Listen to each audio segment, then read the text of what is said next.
Bonjour, on est aujourd'hui au Cosmodome à Laval en compagnie de Caroline Dawson. Bonjour Caroline. Bonjour. Pour parler de ton roman Là où je me terre. Il y a un petit lien quand même auquel on avait pensé. On s'est dit, dans le fond, dans ton roman, il est question d'avoir sa place dans l'espace, trouver sa place dans l'univers, dans un pays. C'est sûr, j'aurais pas pu écrire ce livre-là si j'avais pas trouvé ma place. Mhm. C'est un livre qui part justement de là, de quelqu'un qui a pris racine. Et je pense que ça aurait été impossible de l'écrire si j'avais été encore à tâtons en train de me demander où je suis, qu'est-ce que je fais ici. Je pense que le fait d'avoir immigré en Suède aussi et de ne pas avoir trouvé ma place là-bas et qu'on est revenu ici en me disant non, c'est ici chez moi, c'est au Québec, c'est à Montréal, ça m'a aidé à écrire ce livre-là qui autrement n'aurait pas pu voir le jour. Puis de quelle manière est-ce qu'on...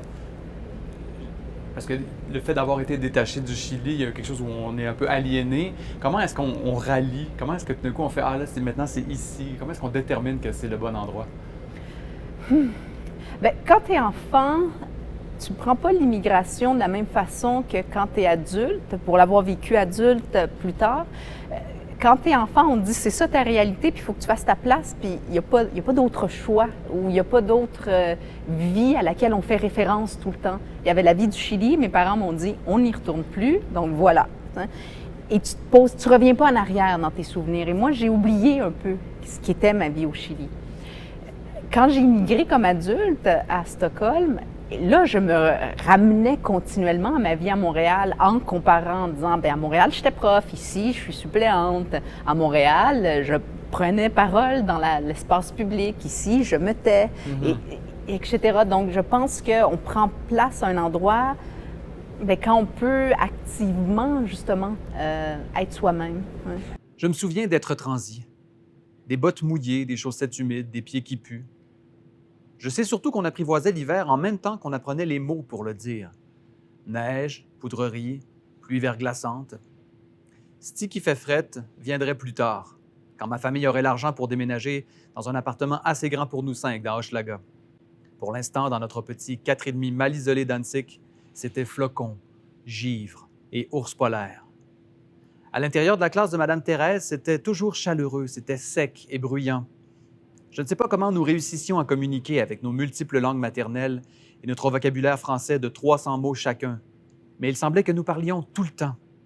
Qu'est-ce qu'on pouvait bien se dire?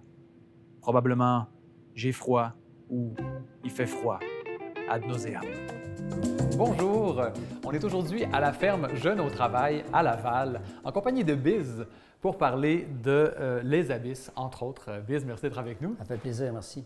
Les Abysses, ça se passe sur la Côte-Nord. Donc oui, il y a une volonté de dire, voici ce territoire. Donc je me promène dans le territoire. Des fois, c'est Montréal, des fois, c'est l'Abitibi, des fois, c'est la Côte-Nord. Puis moi, je faisais ma propre recherche. J'apprenais le nom des plantes, j'apprenais le nom des épinettes en algonquin, puis en latin aussi. Fait que, tu sais, oui, il y a cette volonté-là de parler du Québec, aux Québécois eux-mêmes d'abord, puis à l'ensemble de la francophonie aussi. Parce que nous, comme Québécois, on est responsable d'apprendre aux Algériens, aux Libanais, aux Belges, aux Congolais, comment ça s'appelle, les arbres puis les animaux qu'il y a ici en Amérique. Eux autres, le vocabulaire de l'hiver, par exemple, ils n'en ont pas en Afrique. Ils ne peuvent pas nommer l'hiver en français. Bien, nous, on est des francophones nordiques. On partage l'hiver avec les Russes puis les Suédois, mais nous, on le nomme en français. Le frasile, la poudrerie, des bancs de neige. C'est toutes des affaires qu'un Français ne peut pas comprendre. Parce que lui, une congère, c'est ça de haut. Tu sais. Ouais. Puis quand il y a une congère à Paris, bien, tout bloque, tout arrête. T'sais, nous autres, à la Côte-Nord, les bancs de neige, c'est ça de haut. T'sais. Fait que c'est ça, oui, c'est important de nommer. Tu sais, comme Gilles Vigneault l'a fait aussi, Gaston Miron, nommer le pays, nommer le territoire. Pour moi, ça, c'est fondamental.